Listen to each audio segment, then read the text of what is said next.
ఇండియాలో ఉన్న Majestic temples చూసి ఎప్పుడైనా కన్ఫ్యూజ్ అయ్యారా? నగర, ద్రవిడ, వెసెరా ఈ మూడు స్టైల్స్కి మెయిన్ డిఫరెన్సెస్ ఏంటో చూద్దాం. ఫస్ట్ వచ్చేసి నగర స్టైల్. ఇవి నార్త్ ఇండియాలో ఎక్కువగా ఫేమస్. దీని మెయిన్ ఐడెంటిటీ దీని టవర్. దీన్నే మనం శిఖర అంటాం. ఈ శిఖర పైన ఉన్న ఒక డిస్క్ లైక్ స్ట్రక్చర్ని అమలక అంటాం. అండ్ అమలక పైన ఉన్న ఒక గోల్డెన్ పాట్ని కలశ అంటాం. ఈ టెంపుల్స్ ఎప్పుడు ఒక హై ప్లాట్ఫామ్ మీద కడతారు. దీన్నే మనం జగతి అంటాం.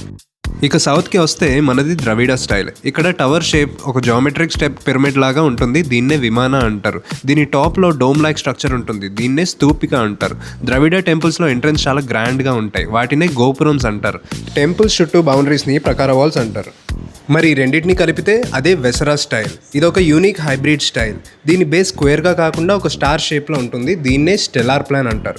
వీళ్ళు సాఫ్ట్ సోప్ స్టోన్ యూస్ చేయడం వల్ల వాల్ అండ్ పిల్లర్స్ పైన ఉన్న కార్వింగ్స్ చాలా డెలికేట్గా కాంప్లెక్స్గా ఉంటాయి.